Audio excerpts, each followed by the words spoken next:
Episode 30 The Exodus. The time has finally come. Although the Israelites had to leave in a hurry, they didn't go empty-handed. The Egyptians would give away much gold and silver just to get the Israelites out of the land. And in remembrance, the Lord would implement the Passover that was to be celebrated from generation to generation. Welcome to the History of the Bible podcast. When Moses walks out of the meeting with the king of Egypt, saying that they will never see each other again face to face, he goes out to the Israelites to give them instructions. The Lord tells Moses that from then on out, the day would be celebrated as the first month of the year for the Israelites, and that the Israelites were to get a 1-year-old male lamb on the 10th day of that month that had no blemishes and keep it until the 14th day of that month. On the 14th day, at twilight, the lamb was to be killed. The Passover is celebrated from the 15th through the 22nd of the Hebrew month of Nisan. So when the Lord told the Israelites to kill the lamb on the 14th day at twilight, it was really the beginning of the 15th that it happened on, because the Jewish day actually starts at nightfall, not at midnight. Once the lamb was killed, they were to take some of the blood and put it on the doorpost of the houses that they were eating at. They were to use a bunch of hyssop to smear the blood on the post. The hyssop was seen as something that was used for purification and cleansing. In Exodus 12, verse 13, it says that when the Lord sees the blood on the doorpost, that he will pass over that house and not bring death to the firstborn. Thus where the name Passover came from. When the Lord tells the Israelites that they will observe the time that the Lord passed over the Israelites in Egypt, he also gives them the meal in which to celebrate the day. The week-long celebration was a time when work was not done, and the lamb that was killed was to be roasted over a fire. The lamb is to be eaten that night. Nothing of it should be left over until morning, and if there were leftovers, they would be burned. Along with the roasted lamb, the Lord also tells the Israelites to eat unleavened bread for the whole feast. Unleavened bread is just bread that has no yeast inside of it.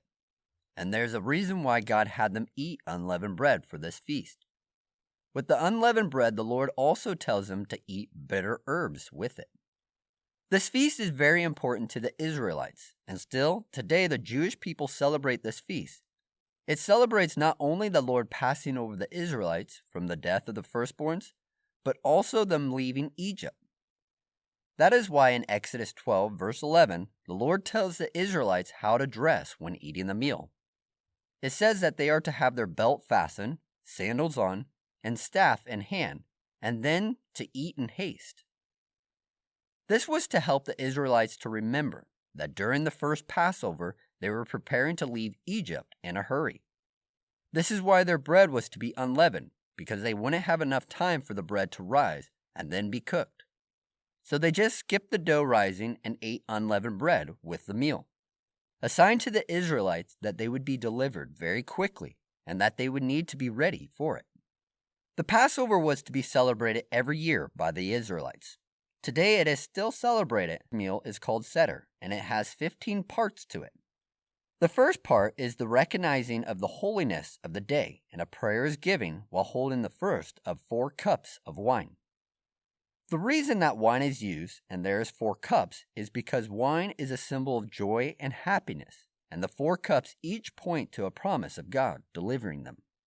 In Exodus 6, verse 6 and 7, God says that I will bring you out from under the Egyptians. I will deliver you from slavery. I will redeem you with great acts, and I will take you to be my people, and I will be your God. The second part is the washing of the hands to prepare to eat the meal. The third part is the blessing that is given while eating vegetables that are dipped into salt water. The fourth is the breaking of matzah, or unleavened bread, in half. The splitting of the bread is thought to represent the splitting of the Red Sea. The story of the Exodus, at this point, is told to the family, and another cup of wine is poured out. This is the fifth part of the meal.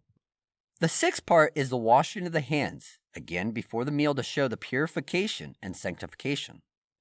This time, though, a blessing is given. Here the second cup of wine is drank. The seventh part is taking the bread and blessing it.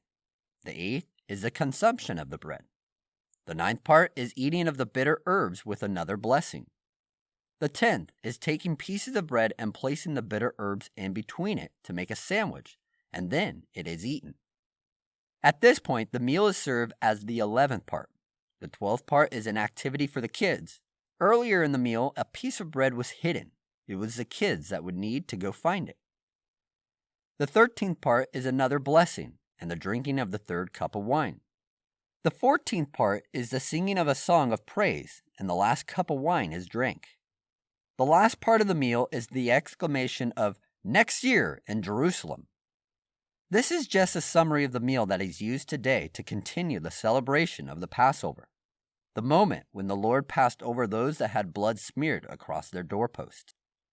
At midnight, the Lord showed up in Egypt, and with him came the last plague upon the Egyptians. It would be the death of all the firstborns, from the king on the throne to the people in the dungeon. Even the livestock were not able to escape the death of their firstborns. In Exodus 12, verse 30, it says that there was a great cry in Egypt because there was not a single Egyptian house that was not affected by the death of someone. This last plague is thought to be an attack on the king himself rather than on a specific god or goddess. The king himself was believed to be partly divine, either because of the position that he held or because it was also thought that the king was a reincarnation of the god Ra and Osiris. As the king, he was seen to be the one that was supposed to keep favor with the gods by bringing Ma'at's kingdom, a rule of order, on to the earth. There is also another thing of interest. There's a legend in Egyptian mythology that tells a story of a god or a king that lived in the Old Kingdom that would judge with him whose name is hidden on the day of the slaying of the firstborn. Although this isn't talking about the killing of people, but more so the death of the firstborn gods, it does point out that the Egyptians would have been familiar with this type of judgment. For the scholars that believe the plagues to be connected to the creation of the world in Genesis, they say that the 10th plague was to do the opposite of what God did in the beginning. When God created man, he made him in his image, but instead of creating, God was destroying. The 10th plague, being related to the chain reaction theory, points out that the translation of one of the words in the Bible could actually mean first fruits, rather than firstborn. However, it's pointed out that the Bible goes into very specific detail of the firstborn dying, not first fruits. Plus, there wouldn't be a need to have a Passover feast for the first fruits dying. So an alternative thought is given in regards to the last plague and the chain reaction theory. It's said that the reason that the firstborn may have died was because of poisonous mold that was growing on top of the grain that was growing, that would have been affected by the locust. And it was only the firstborns that died because they were given the first portion due to their privileged status. But this is hard to believe because there was no food left over after the plague of locusts and hail to gather and eat. When midnight struck, the 10th plague came and killed the firstborns. The king of Egypt would call for Moses and Aaron in the middle of the night and told them to go.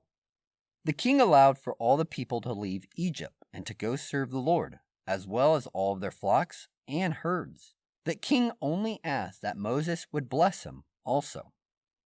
At this point, the Bible only indicates that the king still believes that the Israelites are only wanting to go out into the wilderness for 3 days to serve their God, and then come back to Egypt to continue working. But the rest of the Egyptians wanted them out for good, and quickly too. The Egyptians feared that the Israelites were going to kill them all. So before the Israelites left, they went and asked the Egyptians for their silver, gold, and clothing, and the Egyptians gladly gave it to them. The Egyptians left in a hurry, not letting their bread rise. This is why the Lord calls the Israelites to eat unleavened bread, often called the Feast of Unleavened Bread, during the Passover, because they were in such a hurry it would be a sign to all generations for the Israelites.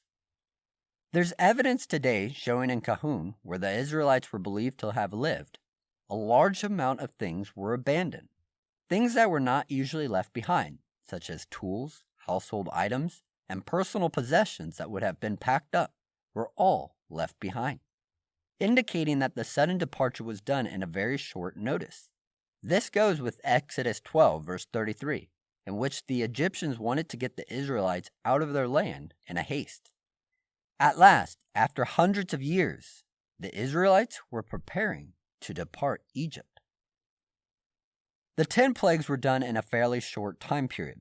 The flooding of the Nile River happened sometime in August.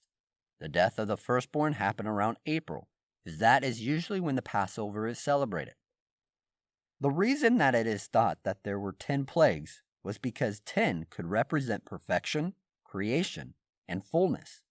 Some scholars believe that it could mean the fullness of God's judgment and justice being poured out, or that it is referring to the 10 times that God said that he was creating in Genesis.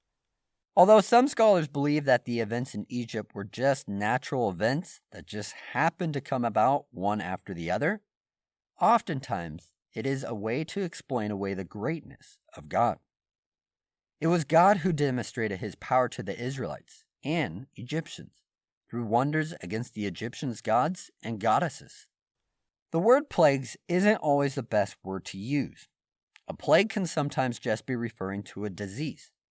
But in Hebrew, the word plague is often translated to mean sharp blows and calamity, not just disease. From that day on, the Lord told Moses that all firstborn children and animals were to be set apart for the Lord. So serious was this that the Lord said that when an animal was giving birth to its firstborn, a lamb was to be used to redeem it. But if it was not redeemed, the neck of the animal was to be broken. If a woman was to give birth to her firstborn, it too should be redeemed with a lamb. The Passover, redemption of the firstborns, and the Feast of Unleavened Bread were all to be done for all generations, as a sign of things that the Lord had done to bring his people out of the land of Egypt. When the king of Egypt let the Israelites go, they didn't go along the route of the way of the sea, because the Lord said that the people would change their minds about wanting to leave when they saw war coming. The way of the sea was a road that followed the Mediterranean Sea, which was the quickest route, but instead they went on the desert road that would lead them towards the Red Sea, or sometimes translated the Reed Sea. When the Israelites left, it says in Exodus 13, verse 19, that Moses took the bones of Joseph with him, because the sons of Israel promised to take his bones when the Lord would come to Egypt to bring them out to the land of their forefathers. Long before the Israelites left Egypt, Joseph knew that the promises that God had given them, and he believed them. The Lord went before them by day as a cloud, and by night it was a pillar of fire. When the Israelites left Egypt, they stopped in Succoth, where they prepared to leave Egypt for good. From there they went south to Etham, which is on the edge of the wilderness, just west of the Red Sea. They would soon come to the Red Sea and be placed in a position between a rock and a hard place. So join us next time in episode 31, The Sea of What? Thanks for listening to the History of the Bible podcast. We want to hear from you on how this podcast has impacted you. Please check out the links in the show notes. Until next time, remember that you are loved, special, and worthwhile.